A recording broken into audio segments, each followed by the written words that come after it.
Presiden panggil Menteri dan Gubernur Bank Indonesia, dampak rupiah melemah.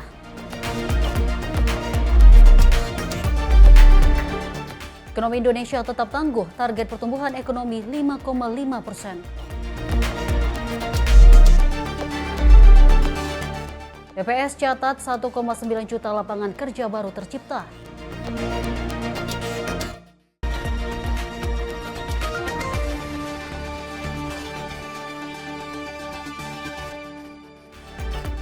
Halo pemirsa, apa kabar? Senang sekali Kilas Pekan kembali hadir menemani Anda dengan rangkaian informasi yang terpenting dalam sepekan kami rangkum untuk Anda. Bersama saya Dewi Manik, inilah Kilas Pekan Sinpo TV selengkapnya. Informasi utama kita pemirsa, Presiden Prabowo Subianto bertolak ke Filipina dalam rangka menghadiri KTT ke-48 ASEAN. Agenda tersebut berlangsung pada tanggal 7 hingga 8 Mei 2026, membahas penguatan kerjasama serta isu strategis di kawasan Asia Tenggara.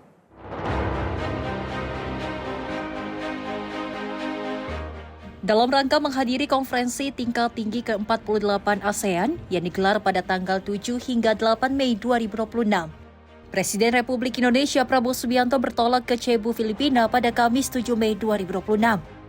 Keberangkatan Presiden dilakukan dari Pangkalan TNI AU Halim Perdana Kusuma, Jakarta, sekitar pukul 9:10 waktu Indonesia Barat. Presiden Prabowo dilepas oleh sejumlah pejabat negara, diantaranya Wakil Presiden Gibran Rakabuming, serta jajaran menteri dan pimpinan lembaga terkait. Dalam kunjungan ini, Presiden juga dijadwalkan menghadiri KTT Brunei Darussalam, Indonesia, Malaysia, Philippines, East Asian Growth Area yang menjadi forum kerjasama ekonomi subkawasan ASEAN. Selain membahas penguatan kerjasama kawasan, Presiden Prabowo juga akan mengangkat isu strategis seperti ketahanan energi, dinamika geopolitik, dan stabilitas regional.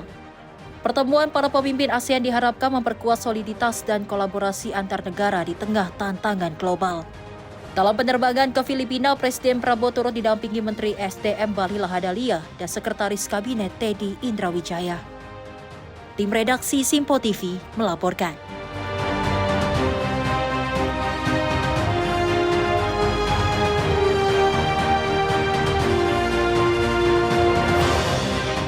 Pemirsa, Presiden Prabowo Subianto memanggil anggota Komite Stabilitas Sistem Keuangan atau KSSK ke Istana Negara Jakarta untuk mengulas penyebab nilai tukar rupiah melemah terhadap dolar Amerika Serikat. KSSK menyoroti selain dua faktor penyebab rupiah melemah, pemerintah memastikan rupiah berpotensi stabil ke depan hingga cenderung menguat. Menteri Koordinator Bidang Perekonomian Erlangga Hartarto menjelaskan pertemuan anggota Komite Stabilitas Sistem Keuangan bersama Presiden Prabowo untuk menindaklanjuti penyebab rupiah melemah hingga langkah tanggap pemerintah mengenai kondisi ini ke depannya. Menurut Erlangga, saat ini pertumbuhan ekonomi nasional mencapai 5,61% secara tahunan pada kuartal pertama tahun ini. Pertumbuhan ekonomi nasional dinilai yang tertinggi di antara negara anggota G20, bahkan cukup tinggi dibandingkan China, Singapura, Korea Selatan, hingga Amerika Serikat. Tadi pengumuman BPS di kuartal pertama baik, kita pertumbuhannya di 5,61 dan pertumbuhan ini adalah di antara negara G20 tertinggi. Jadi kita di atas China, di atas Singapura, Korea Selatan, Arab, bahkan Amerika. Dan pertumbuhan ini di atas daripada ekspektasi dari berbagai lembaga yang biasanya mereka rata-rata di angka 5,2. Kemudian dari beberapa pertumbuhan kita melihat bahwa pertumbuhan konsumsi baik di 5,52%.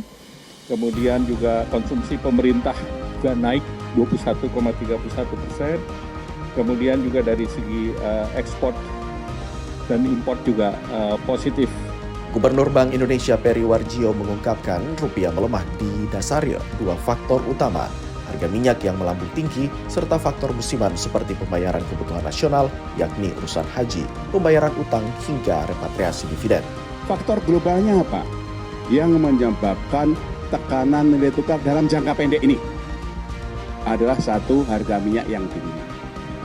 Dua, suku bunga Amerika yang juga meningkat tinggi. Yield yield US Treasury 10 tahun sekarang adalah 4,47%. Demikian juga dolar yang menguat. Dan Pak Menko tadi mengatakan terjadinya pelarian modal dari emerging market termasuk Indonesia. Nah, memang dalam secara musiman, April, Mei, Juni ini memang permintaan terhadap dolarnya tinggi. Ada untuk pembayaran repatriasi dividen, ada pembayaran utang dan juga untuk jemaah haji. Tapi rupiah adalah under value dan ke depan akan stabil dan cenderung menguat. Itu nomor satu. Di sisi lain, Menteri Keuangan Purbaya Yudi Sadewa mengungkapkan pertumbuhan ekonomi tanah air saat ini mengalami akselerasi hingga ke angka 5,61%, sehingga tidak disadari oleh sejumlah pihak saat ini. Yang pertama dari angka pertumbuhan ekonomi tadi yang keluar hari ini 5,61, itu kita diskusikan dengan Bapak Presiden bahwa kita memang sudah bisa membalik arah ekonomi. Dulu kan sebelumnya 5,39, sekarang 5,61, dibanding sebelum-sebelumnya 5 atau di bawah 5 sedikit kan. Jadi ekonomi kita sedang mengalami akselerasi. Itu yang tidak disadari banyak orang sehingga orang agak takut dan keluar dari pasar modal. Kan saya kemarin bilang serok aja.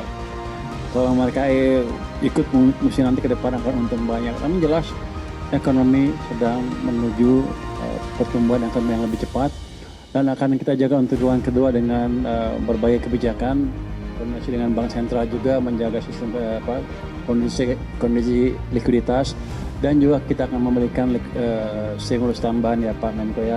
Dari Jakarta, Max Munte, Dio Malau, Simpo TV melaporkan. Pemirsa, hasil survei Nusantara Riset menunjukkan tren positif elektabilitas partai politik dan tingkat kepuasan publik terhadap pemerintah. Partai Gerindra memimpin perolehan elektabilitas diiring tingkat kepuasan publik yang mencapai 80%.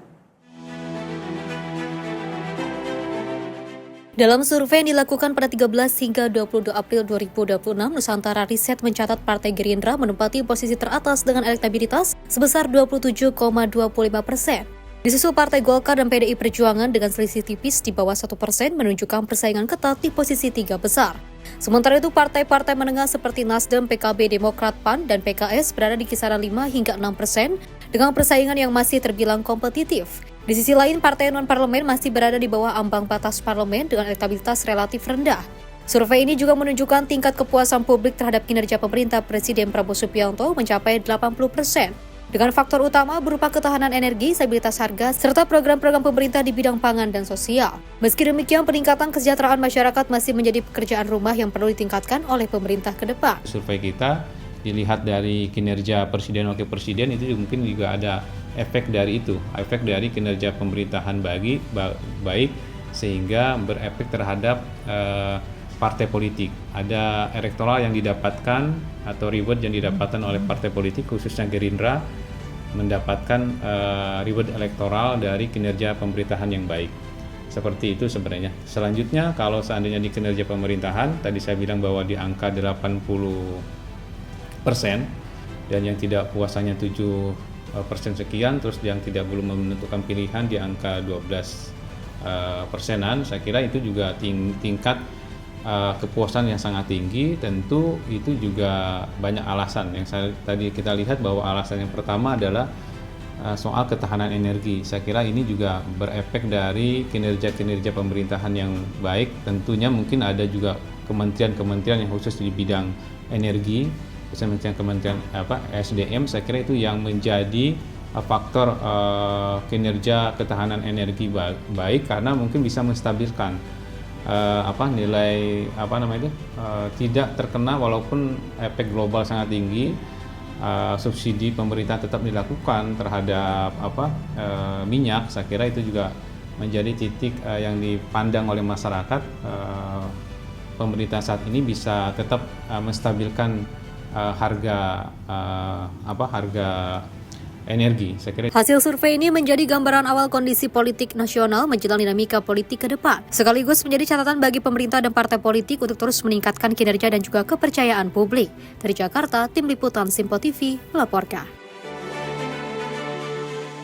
Kita lanjut informasi dari Wapres Gibran yang menerima kunjungan Wakil Perdana Menteri Republik Demokratik Rakyat Laos di Istana Wapres Jakarta Selasa 5 Mei 2026. Pemirsa, kedua pihak menegakkan pentingnya penguatan kerjasama regional sebagai respon terhadap berbagai tantangan global. Pemerintah di bawah kepemimpinan Presiden Prabowo Subianto terus memperkuat peran Indonesia dalam menjaga stabilitas dan memperluas kerjasama kawasan, khususnya di tengah dinamika geopolitik global yang semakin kompleks. Komitmen tersebut tercermin dalam pertemuan Wakil Presiden Gibran Rakabuming dengan Wakil Perdana Menteri Republik Demokratik Rakyat Laos, Tong Savan Phomphihane di Istana Wapres, Jakarta, Selasa 5 Mei 2026. Indonesia dan Laos memiliki kedekatan geografis serta hubungan bilateral yang telah terjalin erat. Sebagai sesama anggota ASEAN, kedua negara juga memegang peran strategis dalam memperkuat solidaritas dan kolaborasi kawasan. Dalam pertemuan tersebut, kedua pihak menegaskan pentingnya penguatan kerjasama regional sebagai respon terhadap berbagai tantangan global. Tema ekonomi, yang kedua adalah tema keamanan, dan yang ketiga adalah tema politik.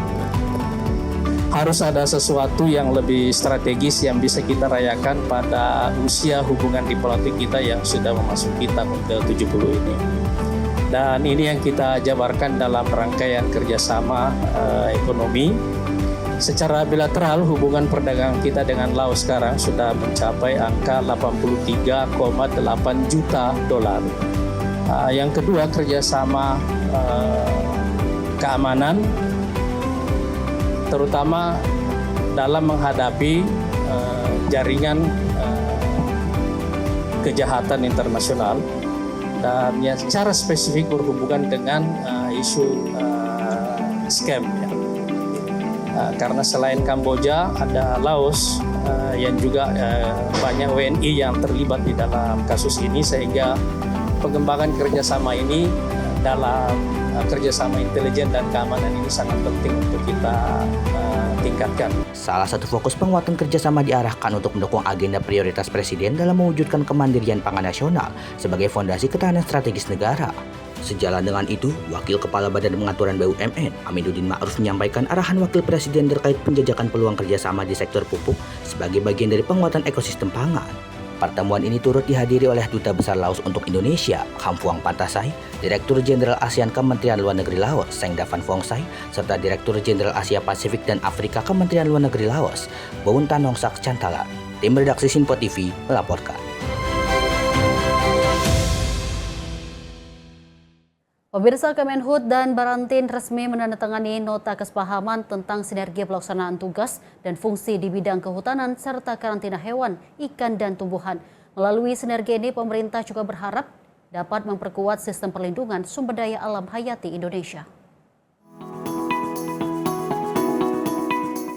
Badan Karantina Indonesia dan Kementerian Kehutanan resmi menandatangani nota kesepahaman tentang sinergi pelaksanaan tugas dan fungsi di bidang kehutanan serta karantina hewan, ikan, dan tumbuhan pada Selasa 5 Mei 2026. Kesepakatan ini juga menjadi langkah strategis dalam memperkuat perlindungan sumber daya hayati Indonesia sekaligus mendukung kelancaran lalu lintas komoditas yang aman dan berkelanjutan. Nota kesepahaman ditandatangani oleh Kepala Barantin Abdul Qadir Karding dan juga Menteri Kehutanan Raja Juli Antoni di Jakarta. Kesepakatan ini juga berlaku selama 5 tahun dan menjadi landasan kerjasama kedua pihak dalam mengoptimalkan sumber daya dan kewenangan masing-masing. Karding menyampaikan bahwa kerjasama ini akan memperkuat peran karantina sebagai garda terdepan dalam menjaga keamanan hayati Indonesia. Dua institusi yang saya kira sangat penting di Republik ini. Insya Allah dengan pertemuan ini tembok-tembok ego sektoral yang selama ini berdiri kukuh di antara KL sesuai dengan perintah Pak Presiden Prabowo Subianto, tembok-tembok penghalang ini harus dirubuhkan. Pertemuan ini secara simbolik rubuhkan ego sektoral itu. Lebih jauh kita mulai kerja koordinatif, kolaboratif untuk sekali lagi sama-sama mengamankan Indonesia kita, biodiversity kita, mengamankan kekayaan negara kita. Sementara itu, Menhub Raja Juli Antoni menegaskan pentingnya kolaborasi lintas sektor dalam menjaga kelestarian hutan dan keanekaragaman hayati Indonesia. Adapun ruang lingkup kerjasama meliputi pengawasan lalu lintas media pembawa, penguatan penegakan hukum, peningkatan kapasitas sumber daya manusia, pemanfaatan sarana dan juga prasarana, serta pertukaran data dan informasi. Kolaborasi ini juga membuka peluang kegiatan lain yang disepakati bersama sesuai kebutuhan di lapangan. Pelaksanaan atau kesepahaman ini akan ditindaklanjuti melalui perjanjian kerjasama teknis di tingkat unit organisasi masing-masing. Selain itu, kedua pihak juga sepakat melakukan monitoring dan evaluasi secara berkala guna memastikan efektivitas implementasi kerjasama. Tim redaksi Sinpo TV melaporkan. Pemirsa, informasi kita lanjut dari Menteri Sosial Saifullah Yusuf yang angkat suara perihal dugaan pengadaan anggaran sepatu bagi program sekolah rakyat yang dikabarkan mencapai 20 miliar. Dirinya menegaskan bahwa angka tersebut baru rencana awal dan belum ditetapkan secara resmi.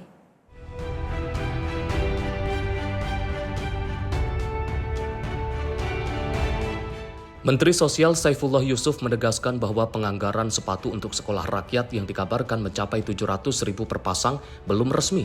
Mensos mengungkapkan, angka tersebut hanya rencana awal dan belum ditetapkan secara resmi. Menurutnya, setiap pendanaan barang atau jasa yang dirancang instansi pemerintah harus melalui rangkaian proses yang berjalan transparan dan akuntabel. Dirinya juga mewanti-wanti kepada seluruh jajaran Kementerian Sosial agar tidak melakukan penyimpangan dalam menjalankan program prioritas Presiden. Dalam pengadaan sepatu ini untuk siswa sekolah rakyat tentu melalui prosedur yang telah ditetapkan, mekanisme pengadaan. Penanggung jawabnya adalah tentu PPK atau Pokja, mereka yang bertanggung jawab untuk itu. Prosesnya dilakukan dengan pagu yang sudah ditetapkan sebelumnya. Pagunya telah ditetapkan dan pagu ini ditetapkan setelah melalui survei atau lebih sederhananya setelah melalui mekanisme yang ada. Jadi menetapkan pagu ini sebelumnya melalui survei dan kemudian dikonsultasikan, setelah itu ditetapkan sebagai pagu. Dari Jakarta, Fahrizal Ahmad Amin, Sinpo TV melaporkan. Pemirsa, Menteri Pertanian Andi Amran Sulaiman menegaskan komitmennya dalam memberantas praktik korupsi dan mafia di sektor pertanian. Hingga saat ini Amran juga menyebut dirinya sudah menangani puluhan kasus korupsi dan mafia di sektor pertanian dengan total lebih dari 70 tersangka yang telah diproses secara hukum.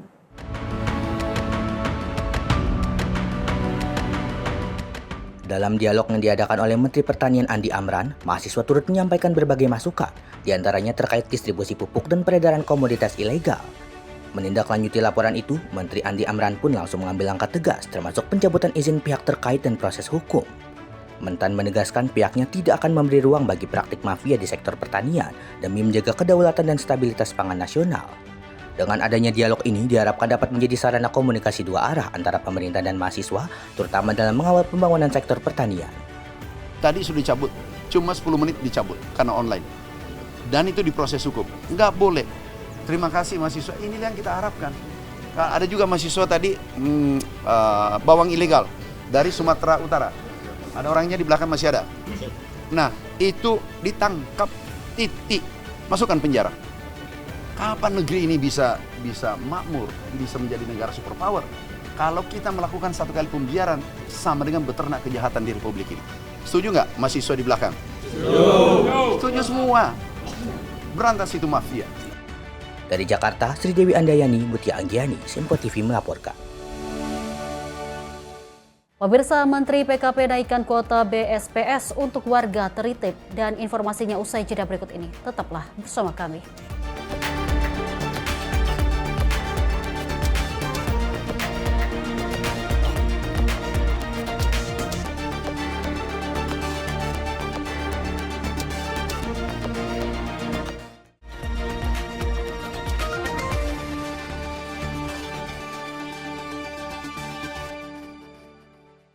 Menelusuri fakta di antara simpang siur opini publik. Mereka tidak hanya bisnis gelap, tapi juga menciptakan perlawanan. Maka negara harus tegas di sini. Membedah isu hangat dengan sudut pandang yang jernih dan berimbang. Kok baru terungkapnya sekarang? Ya kita melihatnya berarti secara nggak langsung ketika hal itu terungkap ada aparat penegak hukum yang sedang bekerja. Catatan Sinpo setiap hari Minggu pukul 12:30 siang hanya di Sinpo TV.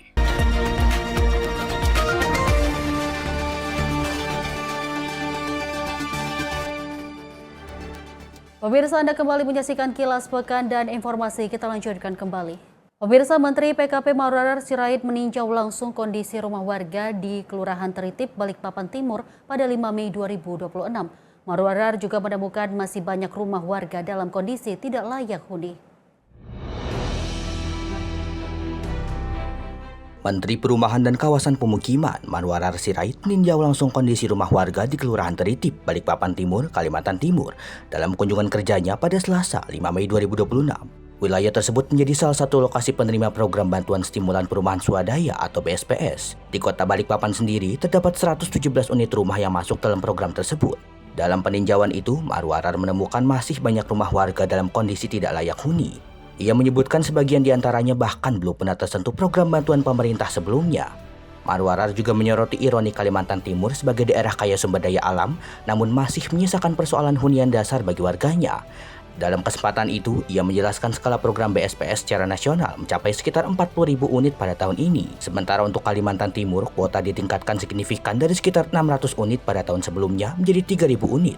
Ia mengaku menaikkan alokasi tersebut setelah melihat kebutuhan di lapangan yang masih besar. Marwarar meminta agar penerima bantuan benar-benar diprioritaskan bagi masyarakat miskin dengan kondisi rumah tidak layak huni, serta proses pengerjaannya dilakukan cepat. Selain memperbaiki kualitas hunian, program ini juga dinilai mampu mendorong perputaran ekonomi lokal. Aktivitas pembangunan melibatkan tenaga kerja, toko material, hingga usaha kecil di sekitar lokasi. Terkait progres, pemerintah akan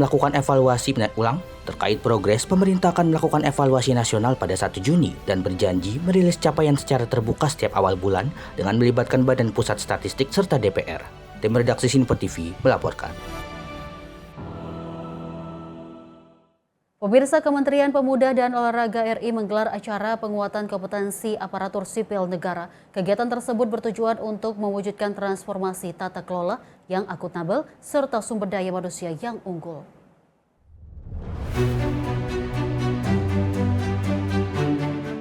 Acara yang berlangsung di Auditorium Wisma Kemenpora Jakarta itu dibuka langsung oleh Sesmenpora RI Gunawan Suswantoro. Dalam sambutannya, Sesmenpora menyebut ASN Muda Kemenpora memiliki peranan penting dan menjadi peluang besar untuk mendorong kemajuan organisasi. Untuk itu, ia ingin seluruh pegawai dapat memahami arah kebijakan organisasi, memperkuat sinergi, serta berkontribusi aktif dalam mewujudkan tata kelola pemerintahan yang lebih efektif, kolaboratif, serta berorientasi pada hasil. Wamenpora Taufik Hidayat mengingatkan seluruh ASN Kemenpora agar tidak hanya berperan sebagai petugas administratif semata, namun juga hadir sebagai sosok pelayan masyarakat sekaligus penggerak ekosistem kepemudaan dan keolahragaan. Saya harap dengan adanya acara ini jadi sharing lah. Di sini kan saya sharing dari keberhasilan. Mungkin orang tahunya saya udah jadi aja, tapi mereka nggak tahu prosesnya. Proses dari awal untuk menjadi sesuatu, untuk menjadi seorang juara seperti apa. Dan dalam hidup saya, dalam atlet saya, itu selalu punya target untuk atlet ya. Dan saya harap juga di sini juga harus punya target. Misalkan ada arahan dari Pak Menteri, programnya apa, targetnya kapan, harus punya timeline. Tim redaksi Sinpo TV melaporkan. Pemirsa, Gubernur DKI Jakarta Pramono Anung menegaskan komitmennya dalam meningkatkan kualitas pendidikan sekaligus memperhatikan kesejahteraan buruh di Jakarta. Hal ini disampaikan Pramono usai menghadiri forum komunikasi komite sekolah di kantor wilayah kota Jakarta Timur pada Selasa siang. Dalam forum tersebut, Gubernur menyampaikan bahwa kegiatan ini memiliki nilai penting dari sisi keilmuan, karena menggabungkan aspek pendidikan dengan persoalan nyata yang dihadapi para buruh di lapangan. Ia menilai sinergi antara dunia pendidikan dan kondisi sosial masyarakat, khususnya buruh, menjadi hal yang krusial dalam merumuskan kebijakan yang tepat sasaran. Lebih lanjut, pemerintah Provinsi DKI Jakarta juga akan terus berupaya menghadirkan kebijakan yang mampu menjawab kebutuhan masyarakat, khususnya dalam sektor pendidikan dan ketenagakerjaan. Saya hari ini menghadiri silaturahmi FKKS Jakarta Timur dan juga dalam rangka Hari Pendidikan dan Hari Buruh atau May Day yang ada di Jakarta Timur ini atas undangan Bapak Samsul Bahri, beliau Ketua FKKS. Kenapa saya menghadiri ini? Karena saya menganggap penting acara ini. Karena ini adalah perpaduan antara pendidikan, buruh, dan juga persoalan-persoalan real yang ada di lapangan. Tadi saya menyampaikan bahwa Jakarta tetap berkomitmen hal-hal yang berkaitan dengan pendidikan dan buruh. Dan saya sebagai gubernur tentunya berharap bahwa persoalan yang ada di Jakarta yang berkaitan dengan pendidikan dan buruh mudah-mudahan bisa terselesaikan secara baik. Diharapkan kolaborasi antara pemerintah, sekolah, dan masyarakat dapat menjadi solusi dalam menyelesaikan berbagai persoalan yang ada, demi terciptanya kesejahteraan yang merata di ibu kota. Dari Jakarta, Sri Dewi Andayani, Ronda Bayu, Sinpo TV melaporkan. Pemirsa, Ketua DPP PDI Perjuangan Said Abdullah menanggapi perihal usulan ambang batas parlemen oleh Menko Bidang Hukum, Hak Asasi Manusia, Imigrasi, dan Pemasyarakatan Yusril Iza Mahendra. Said menyampaikan bahwa ideal jumlah kursi keterwakilan di DPR minimal 38 kursi atau di angka 5,5% hingga 6%. Yusril Iza Mahendra mengusulkan agar setiap partai politik mendapat minimal 13 kursi sesuai dengan jumlah komisi di DPR. Merespon hal tersebut, Ketua DPP PDI Perjuangan Said Abdullah mengatakan bahwa idealnya jumlah kursi keterwakilan di DPR minimal 38 kursi. Said menyebut minimal ada 2 keterwakilan partai di setiap komisi dan alat kelengkapan dewan. Selain itu, ambang batas juga sebaiknya diterapkan untuk DPRD provinsi, kabupaten, ataupun kota. Tentu bahwa kita hidup di alam demokrasi yang substansial, bahwa dari pemerintah ataukah ini Pak Yusril pribadi sebagai bagian dari entitas salah satu partai politik mengusulkan agar parlemen threshold di DPR RI yaitu sesuai jumlah komisi ada 13. Dulu seingat saya pernah menyampaikan yang ideal itu jumlah komisi plus AKD ada 6, itu artinya 19 kali 2, 38 kursi. Itulah jumlah minimal. Karena kalau hanya komisi saja, kemudian 1 orang, maka representasi keterwakilannya itu tidak akan terpenuhi. Karena nggak mampu 1 orang di 1 komisi itu tidak punya kemampuan. Minimal 2 orang 1 komisi, 2 orang di AKD, itu baru mixed. Sehingga kalau yang bergulir ada yang minta selected party 7%, ada yang 6, ada yang 5. Kalau dikaitkan dengan jumlah komisi dan AKD yang ideal memang 38 kursi, ya sekitar 5,5 sampai 6%. PDI Perjuangan pada tingkat itu 5,5 sampai 6%. Yang pertama itu di tingkat nasional. Katakanlah kalau tingkat nasional 6, maka di tingkat provinsi 5% dan tingkat kabupaten kota 4%. Karena ketika kabupaten kota, provinsi dan kabupaten kota tidak ada parliamentary threshold, itu sungguh akan menyulitkan institusi DPRD kita dan menyulitkan pemerintah daerah. Dari Jakarta, Farizal dan Fariskiano, Simpo TV melaporkan. Pemirsa, anggota Komisi 5 DPR Sofwan Dedi Ardianto mengapresiasi kebijakan pemerintah perihal pemotongan tarif aplikator ojek online di bawah 10%. Sofwan mendorong Kementerian Perhubungan untuk segera merevisi peraturan menteri terkait kebijakan baru tersebut. Komisi 5 DPR mengapresiasi langkah pemerintah dalam memotong tarif aplikator Gojek bagi pengemudi ojek online. Kebijakan ini disampaikan Presiden Prabowo Subianto saat menghadiri My Day pada 1 Mei lalu. Hal tersebut menjadi angin segar bagi para pengemudi ojek online yang selama ini menjadi keluhan terkait potongan tarif dari aplikator. Oleh karena itu, Komisi 5 DPR meminta Kementerian Perhubungan agar dapat segera merevisi peraturan menteri sesuai kebijakan Presiden. Diharapkan pemerintah bersama Dewan Perwakilan Rakyat akan terus mendukung setiap kebijakan atau aspirasi yang dinilai pro terhadap masyarakat luas. Yang pertama, apa yang diputuskan oleh Presiden adalah apa yang diperjuangkan oleh teman-teman Komisi 5. Ya, kalau di PDI ini dulu dimulai dari Bang Adian, ada Bang Edi Purwanto, partai-partai lain juga semua sepakat untuk menurunkan potongan tarif. Karena kami menganggap waktu itu dari bukti-bukti yang ada, forensik yang ada itu memang aplikator tidak transparan dan cenderung melanggar peraturan Menteri Perhubungan. Nah, dengan adanya political will dari Pak Prabowo, dengan Perpres 27 2026, sekarang kami tinggal menunggu Perpresnya. Kan kalau menurut prosedur pengundang-undangan kan kita nunggu 14 hari. Nanti kita lihat, setelah 14 hari keluar, maka kita akan meminta Kementerian Perhubungan untuk mengubah permennya, untuk membuat permen yang baru sesuai dengan peraturan Presiden. Jadi urut-urutannya di situ.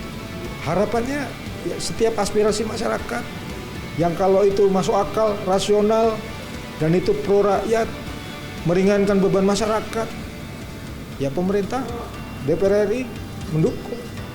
Dan dukungan itu tidak hanya kata-kata, tapi dalam bentuk regulasi. Dari Jakarta, Fahrizal, Rona Bayu, Sinpo TV melaporkan. Sementara itu, pemirsa, pemerintah menyebut sebanyak 93 sekolah rakyat permanen siap beroperasi pada pertengahan 2026. Sekolah tersebut disiapkan untuk mendukung akses pendidikan gratis bagi siswa dari keluarga kurang mampu.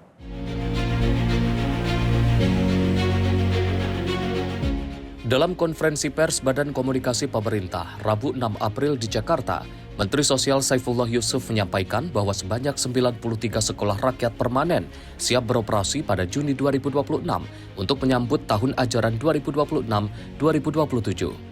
Sekolah tersebut akan dimanfaatkan oleh siswa baru dari keluarga kurang mampu sebagai bagian dari program pemerataan akses pendidikan gratis.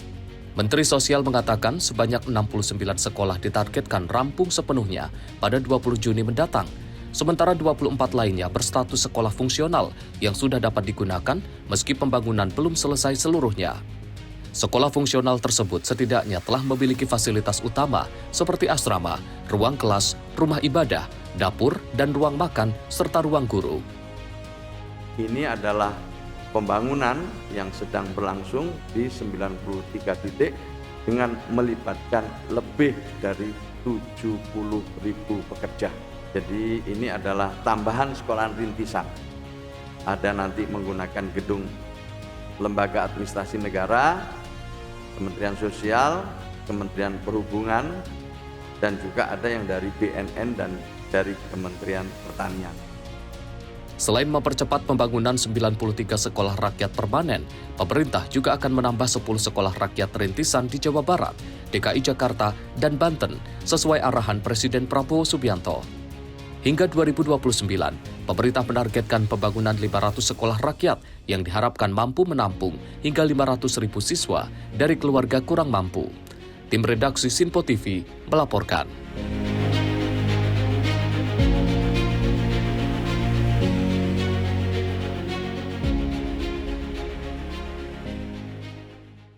Pemirsa, pemerintah Indonesia berencana menerbitkan instrumen surat utang dalam mata uang yuan atau pandabon guna memperkuat nilai tukar rupiah dan mendiversifikasi sumber pembiayaan negara. Pemirsa, langkah ini diambil untuk mengurangi ketergantungan yang terlalu tinggi terhadap dolar Amerika Serikat. Pemerintah Indonesia berencana menerbitkan instrumen surat utang dalam mata uang yuan atau pandabon guna memperkuat nilai tukar rupiah dan mendiversifikasi sumber pembiayaan negara. Dalam konferensi pers di Istana Merdeka, Menteri Keuangan Purbaya Yudisadewa pada Selasa 5 Mei mengatakan langkah ini diambil untuk mengurangi ketergantungan yang terlalu tinggi terhadap dolar Amerika Serikat atau USD. Purbaya menyatakan bahwa penerbitan obligasi di pasar China ini menawarkan tingkat bunga yang lebih rendah dibandingkan instrumen serupa di pasar global lainnya. Pemerintah optimis bahwa kombinasi antara kebijakan diversifikasi mata uang melalui pandabon dan pemberian stimulus domestik akan mampu membalikan arah ekonomi ke jalur pertumbuhan yang lebih cepat dan stabil. Pertumbuhan ekonomi tadi yang keluar hari ini 5,61 itu kita diskusikan dengan Bapak Presiden bahwa kita memang sudah bisa membalik arah ekonomi. Dulu kan sebelumnya 5,39, sekarang 5,61, dibanding sebelum-sebelumnya 5 atau di bawah 5 sedikit kan.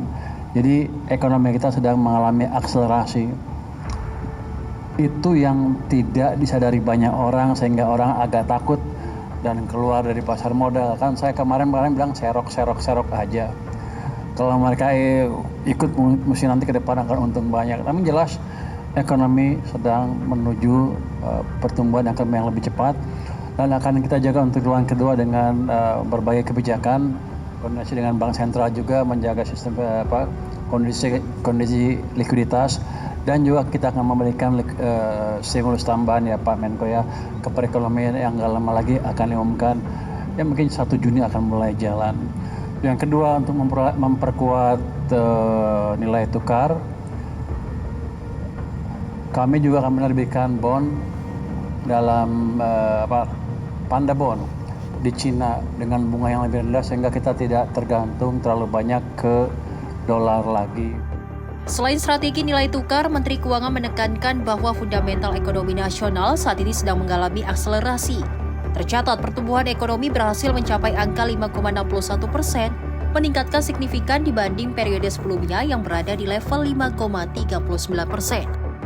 Dari Jakarta, Tio Malau, Simpo TV melaporkan.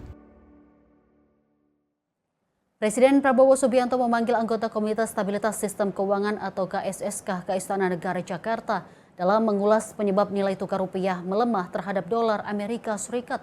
Pemerintah memastikan rupiah berpotensi stabil ke depan hingga cenderung menguat. Menteri Koordinator Bidang Perekonomian Erlangga Hartarto menjelaskan pertemuan anggota Komite Stabilitas Sistem Keuangan bersama Presiden Prabowo Subianto untuk menindaklanjuti penyebab rupiah melemah hingga langkah tanggap pemerintah mengenai kondisi ini ke depannya. Menurut Erlangga, saat ini pertumbuhan ekonomi nasional mencapai 5,61% secara tahunan pada kuartal pertama tahun ini. Pertumbuhan ekonomi nasional dinilai yang tertinggi di antara negara anggota G20, bahkan cukup tinggi dibandingkan China, Singapura, Korea Selatan, hingga Amerika Serikat. Selain itu, pemerintah memastikan terkait revisi aturan devisa hasil ekspor sumber daya alam akan diberlakukan mulai 1 Juni 2026. Hal ini disampaikan oleh Menko Perekonomian Erlangga Hartarto di Istana Negara pada Selasa 5 Mei, usai rapat terbatas bersama Presiden dan jajaran Kementerian Bidang Ekonomi. Erlangga merinci semua DHE SDA wajib masuk ke bank plat merah, himbara minimal 12 bulan dan dikonversikan ke rupiah, atau maksimal 50% dari total DHE SDA perusahaan atau eksportir. Khusus sektor ekstraktif seperti minyak dan gas, pemerintah memberlakukan pengecualian durasi penempatan yakni selama 3 bulan. Tadi rapat dengan Bapak Presiden dan dilaporkan kepada Bapak Presiden kondisi perekonomian saat ini yang dari hasil tadi pengumuman BPS di kuartal pertama baik, kita pertumbuhannya di 5,61 dan pertumbuhan ini adalah di antara negara G20 tertinggi. Jadi kita di atas Cina, di atas Singapura, Korea Selatan, Arab, bahkan Amerika. Dan pertumbuhan ini di atas daripada ekspektasi dari berbagai lembaga yang biasanya mereka rata-rata di angka 5,2. Kemudian dari beberapa pertumbuhan kita melihat bahwa pertumbuhan konsumsi baik di 5,52%. Kemudian juga konsumsi pemerintah juga naik 21,31%. Kemudian juga dari segi ekspor dan import juga positif. Dari segi lapangan usaha, sektor industri, sektor perdagangan, sektor administrasi pemerintahan, jasa lainnya, dan juga transportasi pergudangan, pertanian, dan konstruksi juga berjalan dengan baik. Kalau secara indikator makro, ini inflasi juga berhasil ditekan di 2,42%, turun dari 3,48% di periode yang lalu di bulan Februari. Di bulan Maret kemudian juga indeks keyakinan konsumen di 122,9, neraca dagang positif untuk 71 bulan di 3,32 bilion. Kemudian cadangan devisa per Maret 148, neraca pembayaran surplus 6,1 dan realisasi investasi naik 7% menjadi 498,8. Devisa hasil ekspor sumber daya alam adalah devisa yang dihasilkan dari ekspor barang hasil pengusahaan, pengolahan SDA seperti pertambangan, perkebunan, kehutanan, perikanan. Ketentuan baru itu diharapkan dapat meningkatkan cadangan devisa sekaligus menjaga stabilitas nilai tukar rupiah di tengah dinamika global. Dari Jakarta, Tio Malau, Simpo TV melaporkan. Sementara itu, pemirsa, BPS mencatat bahwa di tengah gejolak global, perekonomian Indonesia tetap menunjukkan ketahanan yang baik. Sejumlah indikator ekonomi memperlihatkan stabilitas yang masih terjaga. Perekonomian Indonesia pada awal triwulan 1 2026 menunjukkan sinyal penguatan yang sejalan dengan target pemerintah untuk tumbuh di atas 5,5%. Sejumlah indikator utama mengarah pada optimisme tersebut, mulai dari peningkatan investasi hingga aktivitas industri yang tetap ekspansif. Kredit investasi juga tercatat tumbuh signifikan, menandakan kepercayaan pelaku usaha masih kuat. Data Badan Pusat Statistik mencatat ekspor Indonesia periode Januari hingga Maret 2026 mencapai 66,85 miliar US dollar, sedikit meningkat dibanding tahun sebelumnya, dengan sektor industri pengolahan menjadi penopang utama. Di sisi lain, impor juga naik sehingga menciptakan surplus neraca perdagangan sebesar 5,55 miliar US dollar, yang memperpanjang tren surplus sejak 2020. Kondisi ini menunjukkan daya saing perdagangan luar negeri masih terjaga di tengah ketidakpastian global. Hingga bulan Maret tahun 2026, neraca perdagangan barang mencapai surplus sebesar 5,55 miliar US dollar. Surplus sepanjang Januari sampai dengan Maret 2026 tersebut ditopang oleh surplus komoditas non-migas yaitu sebesar 10,63 miliar US dollar. Sementara komoditas migas juga mengalami defisit sebesar 5,68 miliar US dollar. Nah, selain itu terdapat komoditas yang masih memberikan andil deflasi di tahun 2026 pada bulan April ini, yaitu daging ayam ras dengan andil deflasi sebesar 0,11%. Emas perhiasan dengan andil deflasi sebesar 0,09%, cabai rawit, serta telur ayam ras dengan andil deflasi masing-masing sebesar 0,06% dan juga 0,04%. Aktivitas ekonomi masyarakat turut mengalami peningkatan, terlihat dari lonjakan perjalanan wisatawan Nusantara yang mencapai 319,51 juta perjalanan. Sementara itu, inflasi April 2026 tetap terkendali di level 2,42% secara tahunan, meski ada tekanan dari tarif transportasi dan harga bahan bakar. Penurunan harga sejumlah komoditas pangan membantu meredam laju inflasi, sehingga stabilitas ekonomi domestik tetap terjaga. Tim redaksi Sinpo TV melaporkan.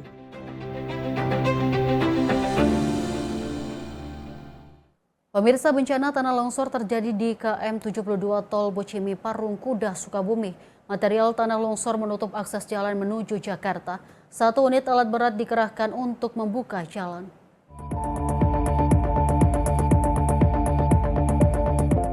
Hujan deras dengan intensitas tinggi yang mengguyur wilayah Sukabumi mengakibatkan tebing setinggi 15 meter longsor dan menimbun ruas jalan tol Bocimi Parung Kuda, Sukabumi, Jawa Barat. Akibat bencana tersebut, arus lalu lintas dari arah Sukabumi menuju Jakarta ditutup total. Lantaran material tanah menutupi badan jalan di kilometer 72, dan beruntung tidak ada korban jiwa maupun luka dalam kejadian ini. Petugas gabungan langsung membersihkan material longsor dengan menurunkan 1 unit alat berat. Kendaraan dialihkan lewat jalur arteri Cicurug melalui gerbang tol Cigombong. Hujan gede, Hujan gede. Pas hujan apa lagi di mana? Di rumah atau lagi di rumah? Di rumah. Mendengar suara apa, Pak, dari gemuruh? Gemuruh aja, wah, jatuh longsor dah. Jadi Abah langsung melihat ke sini, Pak? Ya, langsung ke lokasi. Iya, longsor itu. Ini memang kampung apa namanya, Pak? Ciwarung. Kampung? Ciwarung. Ciwarung, desanya? Cibunar Jaya. Kecamatan? Jambar. Jambar, ya. Pak, pas kejadian Bapak lagi di rumah mendengar suara gemuruh langsung lihat longsor, Pak, ya. Ada korban jiwa nggak, Pak? Korban? Nggak ada, ya. Ini jalur kemana, Pak? Jalur Jakarta. Jalur ke Jakarta, ya. Warga sekitar mengaku mendengar suara gemuruh saat berada di rumah. Warga khawatir akan adanya longsor susulan mengingat curah hujan yang masih tinggi. Dari Sukabumi, jurnalis Sinpo TV melaporkan. Kita lanjut informasi peristiwa kecelakaan yang melibatkan bus antar lintas Sumatera atau ALS versus mobil tangki yang terjadi di Jalan Lintas Sumatera Simpang Danau, Kabupaten Musi Rawas Utara, Sumatera Selatan. Pemirsa, 16 orang meninggal dunia akibat kecelakaan ini. Kecelakaan maut terjadi di Jalan Lintas Sumatera Simpang Danau, Kabupaten Musi Rawas Utara, Sumatera Selatan pada Rabu 6 Mei 2026 siang. Bus antar lintas Sumatera bertabrakan dengan truk tangki BBM. Kecelakaan ini membuat kedua kendaraan terbakar hebat dan menewaskan sopir kedua kendaraan berikut 14 orang penumpang di dalamnya. Warga tak berani mendekati lokasi karena api berkobar hebat disertai suara dentuman. 4 orang penumpang dikabarkan selamat namun mengalami luka bakar dan luka ringan. Seperti diketahui saat peristiwa terjadi, bus ALS tengah melaju dari arah kota Lubuk Linggau menuju Kabupaten Muratara. Sementara mobil tangki BBM diduga melaju dari arah sebaliknya. Petugas kepolisian, BPBD, dan aparat terkait melakukan evakuasi terhadap korban. Sekitar 12.36 terjadi kebakaran mobil ALS karena akibat benturan dengan mobil tangki. Dan diperkirakan di pihak mobil tangki, baik sopir maupun kenek itu meninggal, terbakar. Dan untuk sementara waktu informasi yang kita terima, dari mobil ALS itu kurang lebih penumpang 14. Tapi yang selamat dan itu ada 4, yang luka bakar yang parah itu 1, yang luka-luka di Puskesmas Karangjaya. Akibat peristiwa ini 16 orang meninggal dunia dan saat ini petugas masih menyelidiki penyebab pasti kecelakaan. Dari Musi, Rawas Utara, Sumatera Selatan, jurnalis Info TV melaporkan. Pemirsa, Korps TNI HBMA berikan layanan kesehatan di pelosok Papua. Informasinya usai jeda berikut ini. Tetaplah bersama kami di Kilas Pekan Info TV.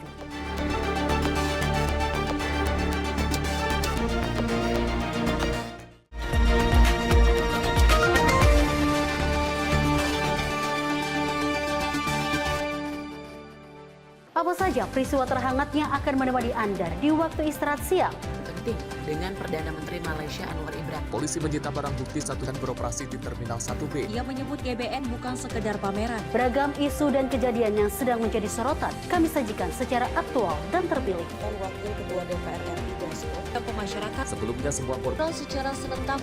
Jangan lewatkan Menyapa Indonesia Siang setiap Senin hingga Jumat hanya di Sinpo TV.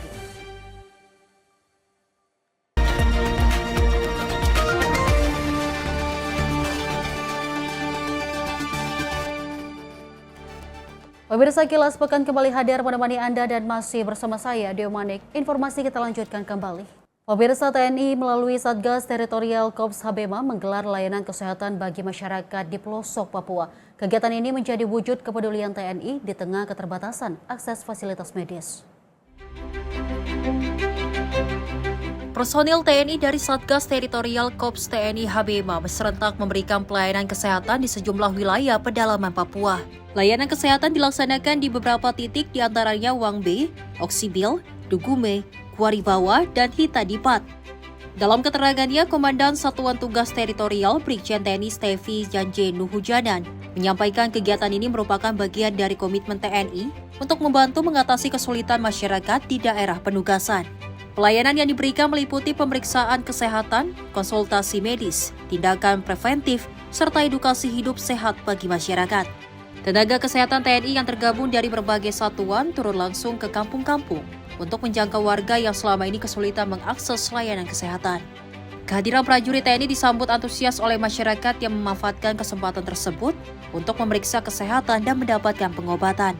Satgas Teritorial menegaskan kegiatan serupa akan terus dilaksanakan sebagai wujud nyata kemanunggalan TNI dan rakyat, serta kehadiran negara di wilayah terpencil. Jihan Nabila, Simpo TV, melaporkan.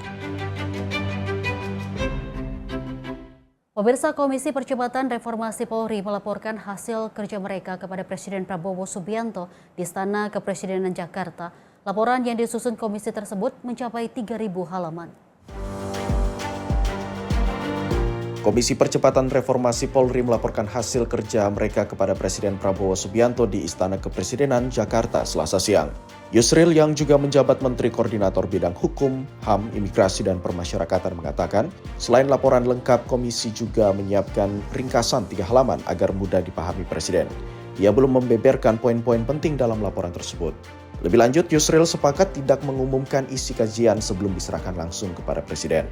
Meski demikian, Yusril meyakini rekomendasi yang disusun komisi akan membawa perubahan bagi institusi Polri, termasuk kemungkinan perubahan Undang-Undang Polri. Ya, hari ini kami semua undang oleh Pak Presiden untuk menyampaikan laporan akhir dari kerja Komite Percepatan Reformasi Polri yang sudah bekerja selama beberapa bulan dan lebih kurang 2 bulan yang lalu sudah menyelesaikan tugas-tugasnya.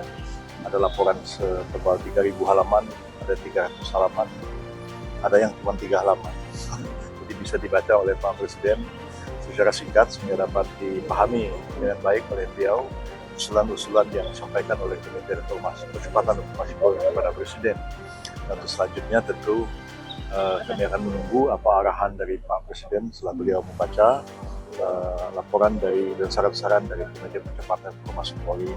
Dari beribu-ribu halaman ini Prof ada nggak mungkin prioritas untuk rekomendasi yang di-highlight? Ya, nanti kami akan jelaskan setelah semua laporannya diserahkan ke Pak Presiden. Tentu Pak Jumri Sidiki sebagai ketua yang nanti akan menjelaskannya kepada teman-teman wartawan. Dan saya cuma anggota aja, jadi jangan mendahului Pak Ketua, dan kami sudah sepakat bahwa belum akan mengumumkan kepada publik sebelum laporan itu diserahkan langsung ke Bapak Presiden. Ada rekomendasinya kalau untuk memperbaiki dari kondisi? Iya, betul. Yang cukup besar usulan-usulan yang disampaikan kepada Pak Presiden, dan itu kalau disetujui maka akan ada implikasi terhadap perubahan terhadap undang-undang Polri yang ada sekarang.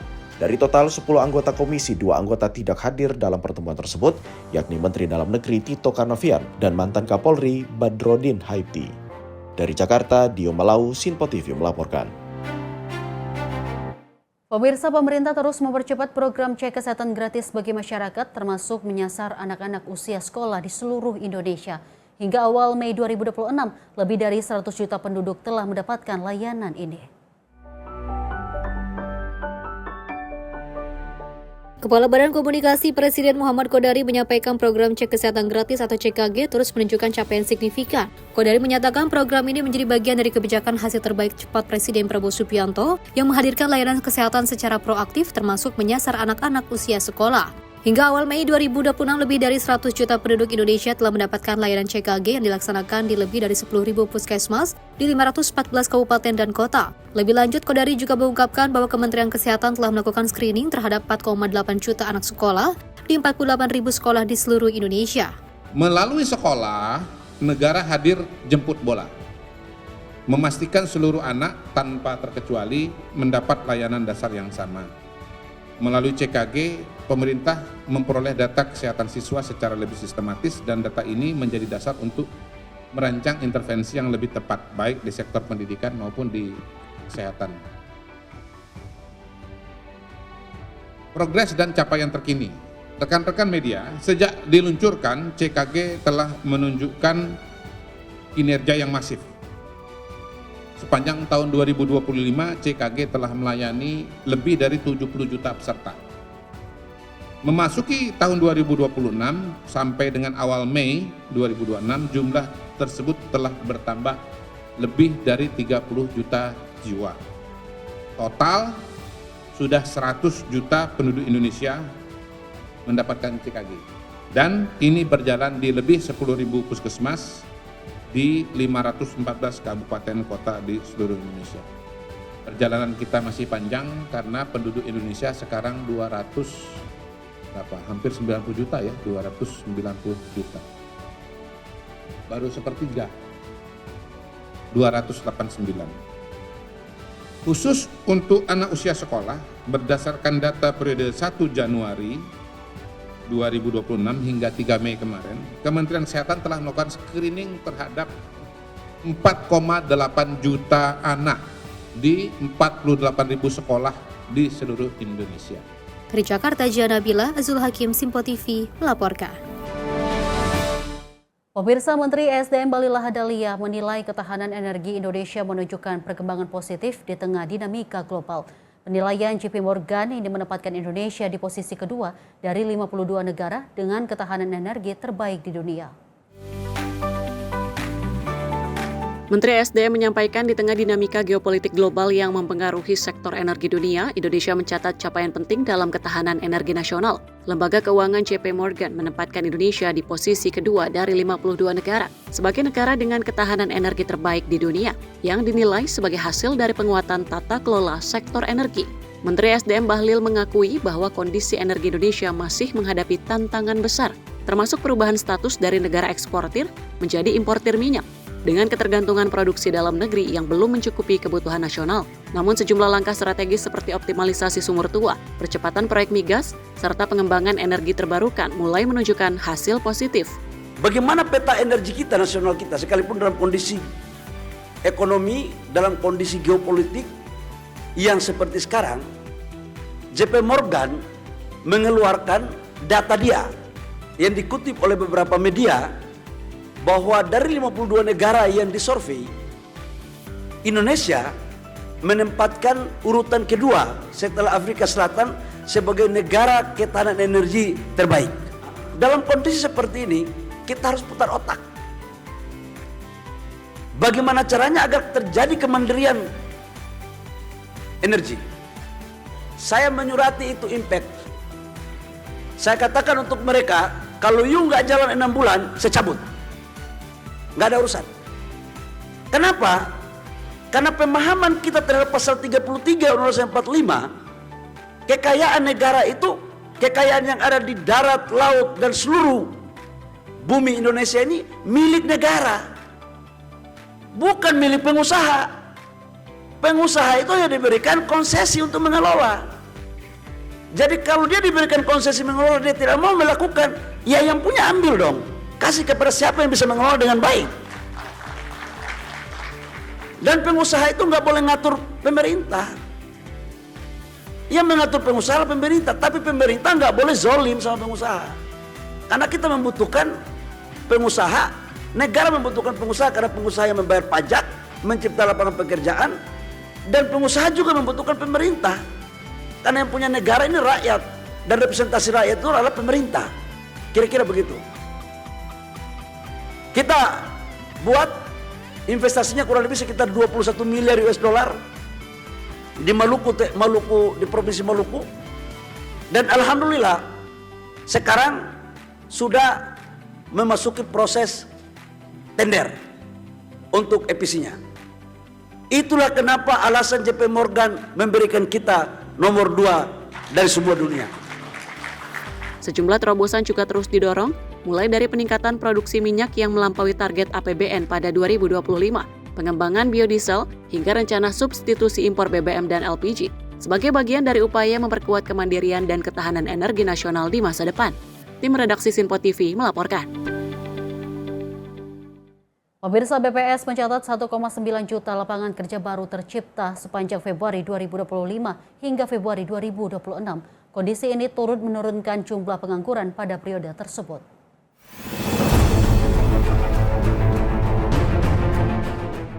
Dalam konferensi pers di Jakarta Selasa 5 Mei, Kepala BPS Amalia Adininggar Widyasanti menyampaikan bahwa penyerapan tenaga kerja di Indonesia meningkat sebanyak 1,896 juta orang sepanjang Februari 2025 hingga Februari 2026. Kenaikan ini membuat jumlah penduduk bekerja menjadi 147,57 juta orang pada Februari 2026. Dalam periode yang sama, total angkatan kerja juga bertambah menjadi 154,91 juta orang. Sementara itu, jumlah pengangguran tercatat 7,24 juta orang atau turun 35.000 orang dibanding tahun sebelumnya, dengan tingkat pengangguran terbuka yang terus menurun. Menjadi pengangguran yaitu sebanyak 7,24 juta orang, di mana jumlah yang menganggur ini mengalami penurunan sebesar 35.000 orang dibandingkan Februari 2025. Jumlah pekerja formal pada Februari 2026 juga mengalami peningkatan menjadi 59,93 juta orang atau mencakup 40,58% dari total penduduk bekerja. Pada Februari 2022, tingkat pengangguran terbuka tercatat 8,40 juta orang atau 5,83% dari angkatan kerja. Angka ini terus menurun hingga 7,99 juta atau 5,45% pada Februari 2023. 7,20 juta yakni 4,82% pada Februari 2024. 7,28 juta dengan 4,76% pada Februari 2026. Dan 7,24 juta dengan 4,68% pada Februari 2026. BPS juga mencatat pekerja formal meningkat menjadi 59,93 juta orang atau 40,58% dari total pekerja.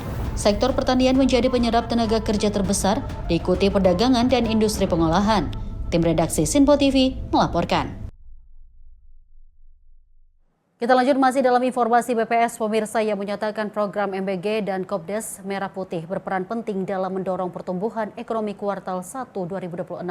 Pemirsa, implementasi kedua program tersebut memperkuat sektor strategis hingga menopang kinerja ekonomi nasional tetap solid.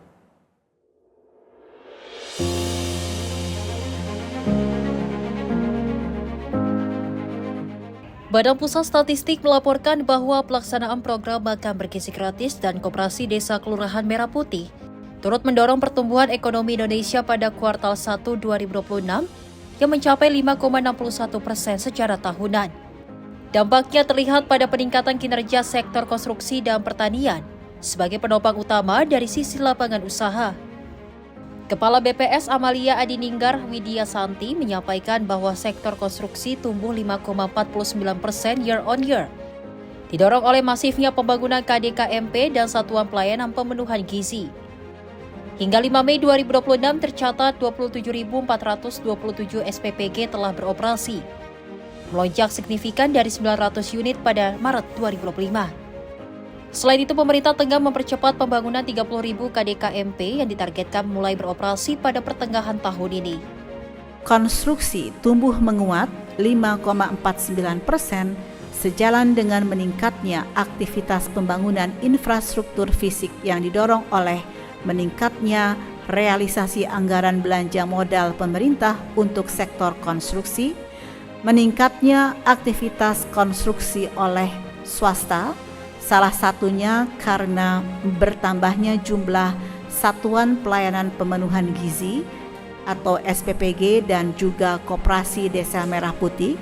Yang ketiga, meningkatnya penyediaan bahan baku konstruksi. Pertanian tumbuh sebesar 4,97%, didorong oleh adanya peningkatan produksi dan peningkatan permintaan domestik.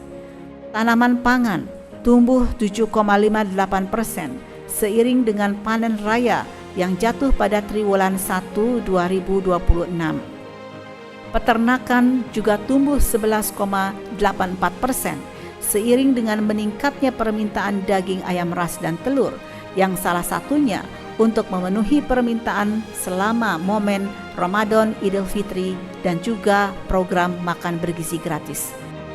Di sisi lain, program MBG juga mendorong sektor pertanian yang tumbuh 4,97% year on year dan berkontribusi 12,57% terhadap PDB.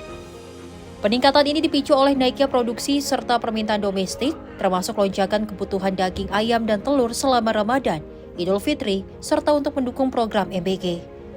Tim redaksi Sinpo TV melaporkan.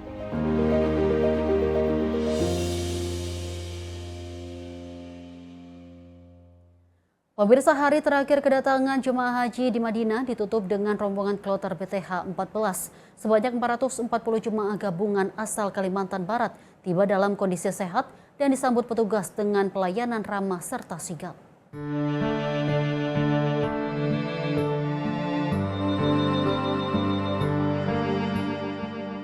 Rasa haru bercampur gembira dan sedih mewarnai kedatangan jemaah haji kloter pamungkas gelombang 1 di Bandara Prince Amir Mohammed bin Abdul Aziz Madinah. Secara spontan mereka bersujud syukur sebagai wujud kebahagiaan tersendiri bisa sampai di kota Nabi, Madinah Al-Munawwarah. Kloter BTH 14 tiba di Bandara Prince Mohammed bin Abdul Aziz Madinah pada Kamis dini hari pukul 02.30 waktu Arab Saudi. Sebanyak 440 jemaah dalam kloter ini merupakan gabungan dari kota Singkawang, Kabupaten Sambas, Bengkayang, Landak, dan Pontianak. Proses penerbangan berlangsung lancar hingga tiba di Madinah. Kondisi jemaah juga dilaporkan sehat saat menjalani proses kedatangan di bandara. Petugas haji mulai dari embarkasi, petugas kloter, hingga petugas PPIH Dakar Bandara terlihat sigap memberikan pelayanan kepada jemaah, terutama bagi jemaah lanjut usia yang mendapat pendampingan khusus saat turun dari pesawat hingga menuju bus. Petugas semua sudah sangat-sangat respect sekali, baik dari kami, jemaah kami yang sakit, dan kemudian kawan-kawan yang mungkin dalam keadaan kurang sehat. Semua baik dari PBIH-nya, dokternya, ketua kloternya, kemudian dari provinsinya, bahkan dari pejabat-pejabat, alhamdulillah merespon. Alhamdulillah hari ini saya dihadapkan dengan beliau, rekan-rekan saya, adik-adik saya menyampaikan ini kebenaran yang ada. Sampai saat ini alhamdulillah terjalan yang dengan baik. Sementara itu, Kepala Sektor 1 PPIH Dakar Bandara, Miftahul Huda, menegaskan seluruh petugas berkomitmen memberikan pelayanan terbaik bagi jemaah haji Indonesia selama di Tanah Suci. Kloter terakhir dari BPH 14 dari wilayah Kalimantan Barat, alhamdulillah telah landing dengan selamat. Para jamaahnya juga terlihat sehat semua, hanya satu jamaah yang ada sedikit gangguan dari pernapasan, sehingga dari tim dokter dan satu pendamping dan jamaah tersebut langsung dibawa ke klinik kesehatan PPIH Madinah. Mudah-mudahan jamaah tersebut bisa sehat, bisa bergabung dengan rombongan yang lain untuk mengikuti ibadah selama di Madinah ini. Dengan tibanya kloter BTH 14, maka seluruh proses kedatangan jemaah haji Indonesia di Madinah resmi berakhir dan akan dilanjutkan dengan pergerakan jemaah menuju Mekah Al-Mukarramah. Dari Madinah, Arab Saudi, Ferdi Setiawan, Sinpo TV, Tim Media Center Haji 2026 melaporkan.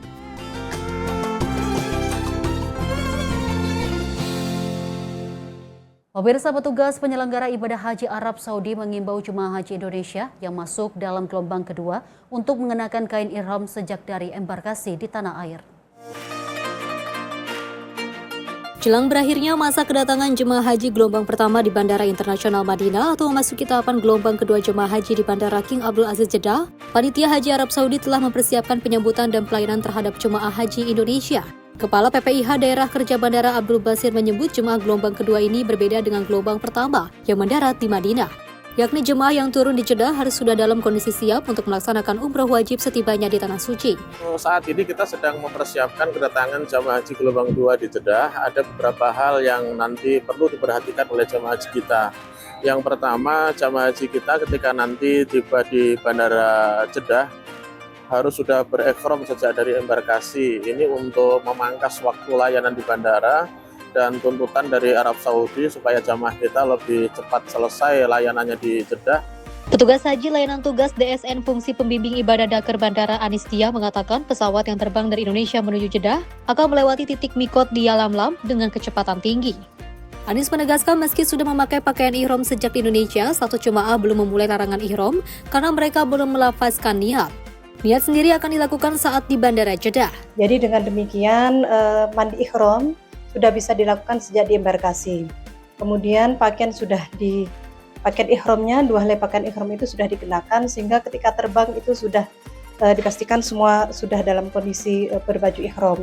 MUI dalam hal ini pemerintah Indonesia yang juga saat ini dilaksanakan oleh Kemenhaj itu menghimbau bahwa jamaah semuanya sudah pakai baju ihram dari Indonesia, kemudian nanti mendarat di Jeddah, dipastikan dulu sebentar bahwa semua pakaian yang dilarang itu sudah dilepas dan kemudian akan kita pandu. Kami dari petugas bimbingan ibadah yang bertugas di Bandara King Abdul Aziz Jeddah akan memandu para jamaah itu untuk berniat ihram. Setibanya di Bandara Jeddah, petugas akan memastikan seluruh jemaah telah memenuhi syarat sah berihram. Bagi jemaah perempuan yang terbiasa memakai cadar atau kaos tangan karena cuaca dingin di pesawat, petugas akan mengingatkan untuk melepasnya sebelum melafazkan niat. Kedatangan jemaah haji perdana gelombang 2 di Bandara King Abdul Aziz dijadwalkan pada 7 Mei 2026. Total jemaah yang akan mendarat di Bandara Jeddah mencapai 100.000 orang dari 250-an kelompok terbang. Dari Madinah, Arab Saudi, Ferdi Setiawan, Sinpo TV melaporkan. Pemirsa, PPIH Daerah Kerja Mekah resmi memulai operasional penyambutan jemaah haji Indonesia gelombang kedua melalui pendaratan perdana kloter 44 asal Solo di Jeddah pada Kamis pagi. Pemirsa, berbeda dengan fase sebelumnya, petugas kini bersiap melayani kedatangan jemaah selama 24 jam penuh seiring Mekah yang mulai menjadi epicentrum pelayanan haji.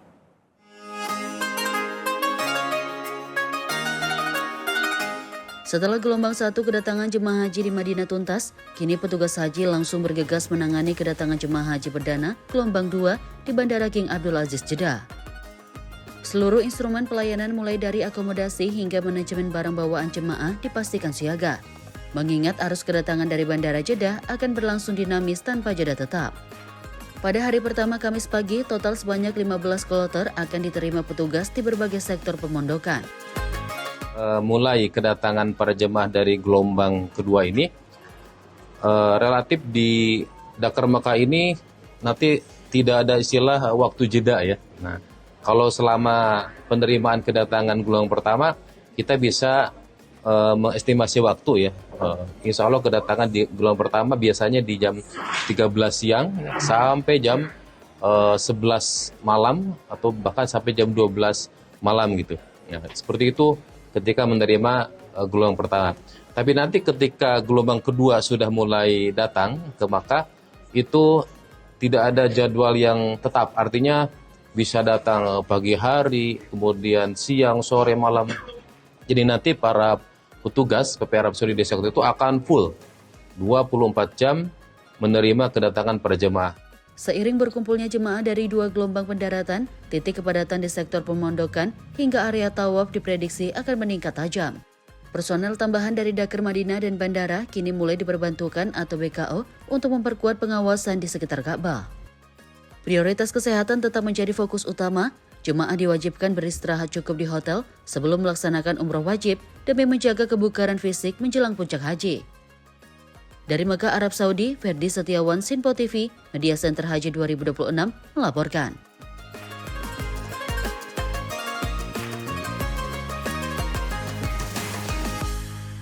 Pemirsa, informasi tadi mengakhiri perjumpaan kita di Kilas Pekan hari ini. Mewakili kru yang bertugas, saya Dewi Manik pamit. Terima kasih atas kebersamaan Anda.